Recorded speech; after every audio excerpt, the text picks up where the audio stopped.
Olá, começa agora mais um Documento Verdade. Quando se fala em gênero, é comum pensar em feminino e masculino. Mas e quando a pessoa não se identifica com o próprio sexo? São os transgêneros, aqueles que têm a sensação de estarem no corpo errado. Eles representam de 2 a 5% da população mundial adulta. Ainda enfrentam muita discriminação, mas estão ganhando cada vez mais atenção e espaço na mídia. Exemplo disso é Laerte Coutinho, cartunista que se tornou um dos principais nomes da luta contra o preconceito. E você vai conhecer a história da primeira repórter trans do Brasil e de uma criança de 10 anos que também se descobriu transgênera.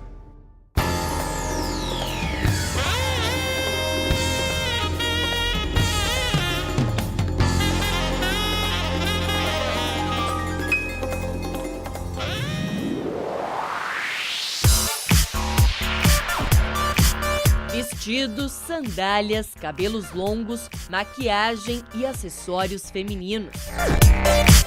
Uma transição que começou na arte como uma espécie de experimentação. Depois, saiu dos quadrinhos e se tornou a vida real de uma das cartunistas mais famosas do Brasil. Até os 58 anos de idade, Laerte Coutinho era o cartunista reconhecido mundialmente, com grande atuação nos jornais, na internet, na literatura e na televisão. A partir de 2010, esse reconhecimento, claro, continuou, só que com outra identidade. Agora, ela é a cartunista, a apresentadora de TV, a ativista ícone dos transgêneros. Ela é a mulher, a Laerte Coutinho. Super obrigada pelo mundialmente e pelo ícone também, Ana. As pessoas já te reconhecem 7 anos depois como a mulher, a Laerte? As pessoas ao seu redor? Não, porque eu não sou mulher, eu sou uma pessoa trans. Tá. Então eu tenho essa vivência no feminino. Essa questão do ele, ela ainda te incomoda? Sim e não, me incomoda quando eu percebo que por trás desse aparente erro existe alguma dose de desrespeito e agressividade. Mas eu passei a minha vida inteira sendo conhecida como conhecido. Passei a minha carreira toda está vinculada a uma pessoa masculina. Então eu respeito isso, eu gosto da minha história também. Ainda no masculino, Laerte foi casado 3 vezes e teve 3 filhos. Hoje também é avô e gosta de ser chamado assim. Seus filhos, seu neto, te chamam de pai e de avô ainda? E de avô, porque eu não tenho problema em ser pai, né? Eu não tenho problema em ser avô também. E eu sou uma mulher. E o meu neto entende isso, ele sabe disso, sabe que eu prefiro ser mulher. Ele tem uns jeitos de formular isso que são muito engraçados. Você é menino e menina, né? Sou.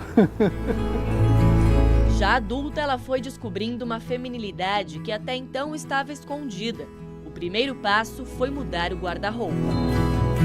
Eu comecei a praticar o que na época eu chamava de cross-dressing, que é uma prática de travestimento. E eu fazia isso clandestinamente, eu fazia isso em sessões privadas, com amigos e amigas. Depois de um tempo, eu comecei a achar que não fazia mais sentido, porque aquilo me representava de tal maneira que eu não via mais sentido em me sentir mulher só quando eu tivesse maquiado, entendeu? Eu comecei a perceber que eu me sentia feminino em todas as horas do dia e que eu queria expressar isso publicamente. Aí lá fui eu. Você praticava o crossdressing ainda casada? Não, eu estava namorando com uma pessoa, mulher, e eu deixei claro para ela o que estava acontecendo, que tipo de interesse estava me motivando, e ela foi super tranquila com isso. Esta psicopedagoga explica que a identidade de gênero não está necessariamente relacionada à orientação sexual. Então, sempre pensar a orientação relacionada ao desejo. Então, se a pessoa tem um sexo biológico masculino e se atrai pelo sexo biológico feminino, né, na verdade, pela orientação feminina, ela vai ser heterossexual. Se ela se atrai condição do mesmo sexo dela, ela vai ser homossexual. E quando entra a questão da identidade de gênero, aí vai ser como a pessoa ela se vê, se percebe, questão psicológica, cultural, social. Então, por exemplo, eu me percebo como mulher, eu me percebo como homem, eu me percebo como não binário. Não binário é aquela pessoa que não se sente nem homem, nem mulher. Laerte acredita que muitas pessoas ao seu redor já entendiam esse conflito de gêneros que ela vivia. Só faltava a aceitação própria.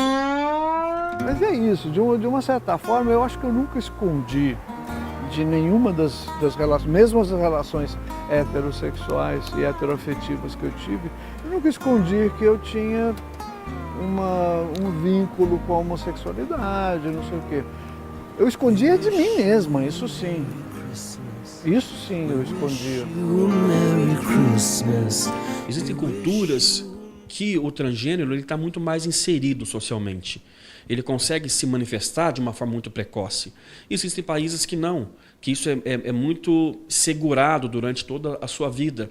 E pacientes vão se manifestar aos 40, aos 50 anos de idade.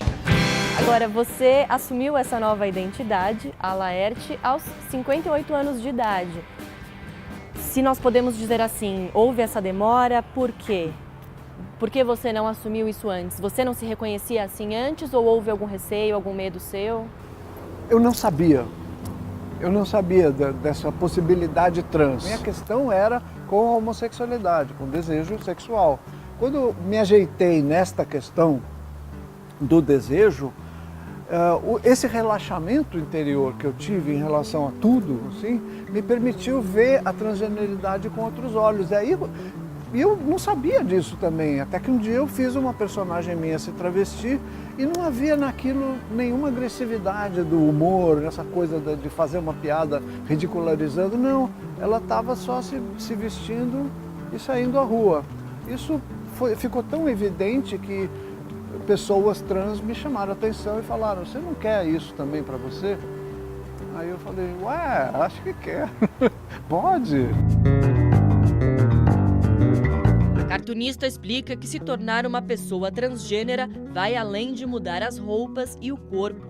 Existe também um processo de incorporação do novo gênero. A posição em que uma mulher fica é assim, ó. Perninha fechada, mãozinha aqui. Nós estamos assim, nós estamos reconhecidamente femininas. Um homem estaria talvez assim, né? E aí, cara, como é que, sabe? Existe toda uma expansão corporal que é associada à masculinidade. E isso é vivido pelas pessoas trans de uma forma muito intensa. Porque a pessoa trans, ela sabe que não está se transformando magicamente numa mulher. Então ela procura trazer para si todos os atributos de toda essa carga cultural que é feminina, né? Como construir uma mulher a partir do que eu sou? Eu começo com o gestual, eu começo com o olhar, eu começo com... E hoje você ainda tem alguma vontade reprimida? Alguma necessidade de mudança corporal ou você é exatamente o que você quer ser no momento? Eu tenho, mas como as mudanças pelas quais eu passei, elas não são claras. Porque passar por essas mudanças, o primeiro momento decisivo é reconhecê-las. E eu certamente estou vivendo conflitos, contradições, estou reprimindo coisas, mas ainda não está claro para mim. Então, provavelmente são coisas que eu ainda vou descobrir. Além de conviver com um conflito interno, pessoas que se incluem na sigla LGBT, lésbicas, gays, bissexuais e trans, enfrentam diariamente o medo da violência externa. Só aqui no Brasil, um LGBT morre por dia. O dado alarmante é do Grupo Gay da Bahia. Segundo o levantamento, a violência aumenta a cada ano. Em 2016, houve 343 mortes registradas. O número real pode ser bem maior. O nosso país é muito racista, classista, agressivo com quem está lá embaixo, né, entre aspas. E a quantidade de ataques, mortes e coisa que acontece no Brasil é um testemunho muito eloquente disso. Estamos falando da vida de milhões de pessoas. E não são só as pessoas que já estão se expressando de forma transgênera, são as pessoas que vão ainda se expressar. É a liberdade de gênero que nós estamos tentando conquistar para todo mundo. Assim como Laerte, nos últimos anos, personalidades transgêneras foram ganhando mais espaço na mídia nacional e internacional. Uma das transformações mais comentadas nos Estados Unidos foi a de Bruce Jenner, ex-atleta olímpico e pai da socialite Kim Kardashian.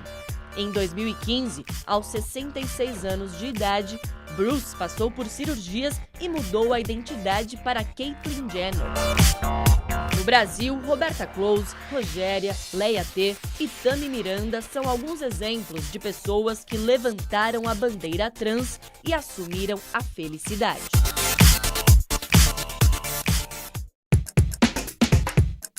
Nós estamos aqui na sede da Rede TV em Osasco, na Grande São Paulo, para conhecer a história da primeira repórter trans da TV brasileira, que é a Lisa Gomes, repórter do TV Fama aqui, né, gente? Daqui da casa. Marcelo Bimbi é lindo, né? O namorado da Nicole, né? Você pegaria? Lisa, como é que você entrou na profissão? Por que você se interessou pela TV? Na verdade, eu sempre trabalhei com comunicação, mas nunca imaginei na minha vida que um dia eu ia ser jornalista. Foi quando eu comecei a fazer um trabalho na internet para o público LGBT. Me apaixonei pelo jornalismo. Fui estudar, fiz faculdade e em seguida eu tentei entrar em várias emissoras, mas a Rede TV foi a única que me abraçou. Porque tem um preconceito no mercado de trabalho? É difícil para vocês conseguirem emprego? O mercado de trabalho para trans é muito difícil, tanto na área de jornalística, tanto empresarial também. A gente tem algumas meninas que só se transformaram depois de ter a sua profissão estabilizada, tudo certinho, e aí tiveram a coragem de se transformar. Mas você se transformar, colocar a pastinha debaixo do braço e procurar emprego é muito difícil. Pesquisas revelam o quanto a população LGBT sofre no mercado formal. 41% de funcionários LGBTs afirmam ter sofrido discriminação por causa da orientação sexual ou da identidade de gênero. A consequência dessa intolerância é grave. 90% de trans e travestis que se prostituem fazem isso por não terem conseguido emprego. Para a Lisa, o incentivo dos colegas de emissora foi fundamental.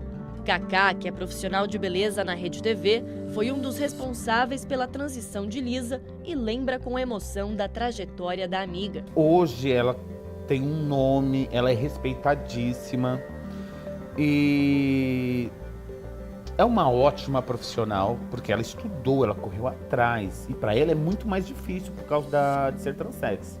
Para ela se colocar no mercado. E ela com muita insistência, muitas vezes eu conversando com ela, ela falava assim, eu vou desistir porque é difícil. E eu falava, não, calma, Deus tem um propósito na tua vida. Adoro TV Fama! Na Rede TV, a repórter começou fazendo matérias mais divertidas usando outra identidade. Eu cheguei aqui muito espalhafatosa, né? Então, se eu queria vir com aquela figura mais extravagante. Você chegou, aliás, drag queen. Drag queen, né? Cheguei totalmente drag queen. E aí começaram a me desconstruir e falar assim, olha, você precisa se aceitar da forma como você é, sabe? A gente quer uma repórter trans. Não importa pra gente se você for drag queen, enfim, mas a gente quer uma repórter trans. E era o que você queria também, E era né? o que eu queria, que eu sempre quis. Ela é a nova promessa do funk. Ela é linda, talentosa, Se você pegar a Lisa de uns 3, 4 anos atrás e pegar a Lisa agora, você vê a mudança, ela não usa mais rabo de cavalo, ela não usa mais aquele monte de parafernália, nem roupas exageradas. Hoje a Lisa é uma mulher. A profissão foi essencial para mim, porque eu vi que era possível, sim, conquistar um espaço sendo transexual. Lisa nasceu em Recife e veio morar em São Paulo para estudar teatro quando era adolescente. Tem um personagem de um gay na peça, coloca a Lisa, que vai dar tudo certo. Tinha um personagem de uma freira engraçada, Então coloca ela que vai ser bacana. Então, nesses personagens, eu me destacava. Mas quando eu ia para o masculino, eu me travava. Eu nunca me senti homem. Eu nunca me senti, desde criança. Eu sempre me senti mulher. Eu sempre tive cabeça de mulher. Mas ela só se permitiu assumir a identidade feminina depois de receber o apoio da mãe. Eu quero primeiro pedir desculpas, porque eu sempre tratei você como gay. Você nunca foi gay. Você sempre foi trans. Você tem vontade? Eu falei, tenho. Aí ela falou, então faça a transição. Só que eu quero participar disso. Eu quero que quando você mudar, colocar sua prótese, eu quero participar de tudo, entendeu? Para você isso foi importantíssimo, né? Ter o apoio da família. Foi o momento mais importante da minha vida. Eu passei a vida inteira querendo escutar isso, entendeu? E aí parecia de me libertado, sabe? Agora, aproveitando que nós estamos falando em família, nós convidamos uma pessoa muito especial para participar dessa conversa, que é a Cláudia, a mãe da Lisa. Minha mãezinha, né? Quer dizer, ela que foi a sua base, né? É até hoje, né? Sua sim. base, seu tudo. Sempre foi meu tudo. Ela que sempre me deu força. Todos os dias eu digo, ó, acordei te amando muito mais do que ontem. E é verdade, né? Ela sabe que tem um alicerce que sou eu sou o alicerce dela, sim. Ela sabe que eu tenho uma religião, eu sou evangélica, eu sei o que está certo e sei o que está errado, mas eu sei que eu tenho um filho que eu preciso respeitar a opção de vida dele. Eu amo o meu filho, que eu tenho até que aprender a chamar de filha, né? Estou tentando me adaptar, porque tudo isso é muito novo para mim, tudo isso é novo, mas eu não vou deixar de apoiar, não Você vou. entende isso, né? Não, super entendo, até porque eu fiz uma transição muito tarde, né? Eu comecei, hoje eu tô com 34, eu comecei de 31 para 32 anos, assim. Então, assim, foi difícil. A família ainda tá se adaptando a chamar de ela, ele, Lisa. Ela diz que foi com 5 anos que eu percebi que ela tinha comportamento de menina, mas não. Eu percebi com 2 anos de idade. Como que foi isso? Como que percebeu? Todo o comportamento dela era de menina. Por exemplo? Eu chegava no quarto, ela estava se arrumando, colocava uma roupa, colocava um lencinho aqui, colocava meu sapatinho. E eu comecei a olhar aquele comportamento, fazia uns vasinhos, sempre foi muito prendado. Levei para psicólogo, fiz exames de hormônios, entendeu? Usei todos os recursos, foi pro judô, deixava tudo. Levei para o judô, mas não tinha jeito, era tudo muito delicado, Eu digo, não, eu vou ter que trabalhar esse lado, tenho que trabalhar esse lado. Então, como mãe, tudo que eu pude fazer, eu fiz. Lisa recebeu todo o apoio da mãe, mas foi rejeitada pelo pai, que mora no agreste pernambucano. O repórter Ricardo Neves foi até lá e levou uma mensagem que Lisa gravou para o pai. Bom, depois de quase 3 horas de estrada na BR-232, chegamos até o município de Garanhuns, né? E aqui eu me encontro na casa dele, seu Diógenes. Eu trouxe um vídeo que ele fez pra você, que ela fez pra você. Posso chamar de ela? Te incomoda? Pode, não tem problema. Então eu trouxe um vídeo que a Lisa fez pra você, eu queria te mostrar. Pai, essa é a sua nova filha, a Lisa. A partir de hoje, você está conhecendo a sua filha que sempre te amou, nunca deixou de te amar, mas dessa vez de uma forma diferente, né? Como você está vendo aqui, visualmente, mas o coração continua o mesmo. Muito obrigada por você ser meu pai. Quero deixar claro que você não tem culpa de nada, nem você, nem minha mãe. Eu nasci assim e quero ser respeitada assim. Te amo muito, viu? Muito obrigada por tudo que você tem feito por mim, principalmente agora, dando essa entrevista pra gente. É só prova que você, com certeza, me ama muito. Muito obrigada. Beijos. E aí? Bonito, Bonito, né? muito bonito. e por isso que eu falo, né? Respeitar, né? Na realidade, estou orgulhoso pela profissão que escolheu e essa parte que ele escolheu eu tenho que apoiar. Logicamente, eu passei pelo um tempo para poder eu chegar a esse ponto, aceitar. Porque devido à minha criação, a pessoa do interior, certo? É aquela coisa mais rígida, entendeu? Aí, ao passar do tempo, a gente vai vendo que a nossa obrigação é aceitar e não excluir. Eu sinto muito por não ter sido o filho, o neto, o irmão, que eles sempre desejaram, porque eu fui o primeiro neto homem da família. Eu fui o primeiro filho homem, né, da família. Então, querendo ou não, eles se decepcionaram um pouco comigo. E eu não sei se isso me faz muito mal quando eu penso nisso, mas eu não posso mudar, entendeu? Não tenho como mudar. Eu escolhi ser feliz. Eu sou maravilhosa, agora eu vou trabalhar, posso?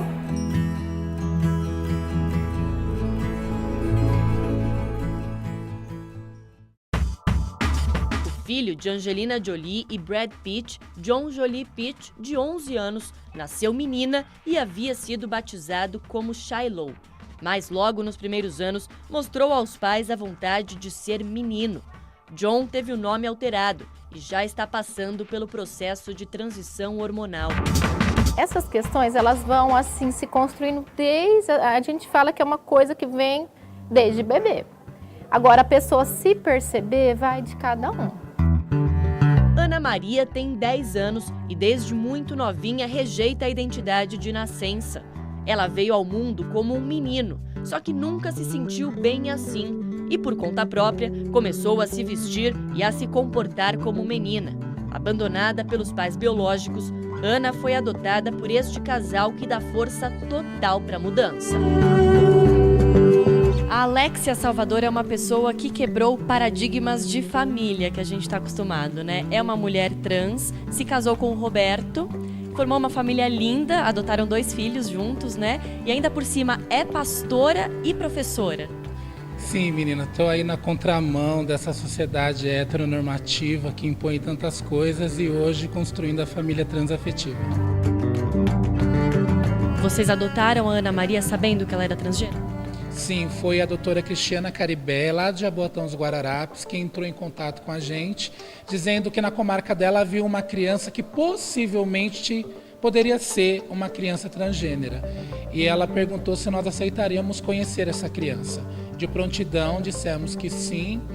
E desde então eu não tratava a Ana no feminino e nem no masculino. Foi um combinado meu e do Roberto com a juíza que nós iríamos esperar a Ana Maria falar quem ela era. Depois, mais ou menos de uma semana e meia, a gente abriu o vídeo, ela estava chorando, que ela tinha que contar uma coisa pra gente. E ela disse: "Mãinha, eu não sou um menino, eu sou uma menina". Aí ela chorava de lá, a gente chorava de cá e a gente falava, a gente já sabia. E a partir daí a Ana pôde nascer de verdade, sendo quem ela E como é que foi pra você, Ana Maria? Me conta, receber uma mãe e um pai assim. Foi tudo de bom. Foi. Você gosta muito dele? Gosto. É pai e mãe mesmo. É. E você é uma menina? Sou. Você se enxerga assim? Me enxergo. E como é que foi contar pra sua mãe que você era uma menina? Saiu do meu coração.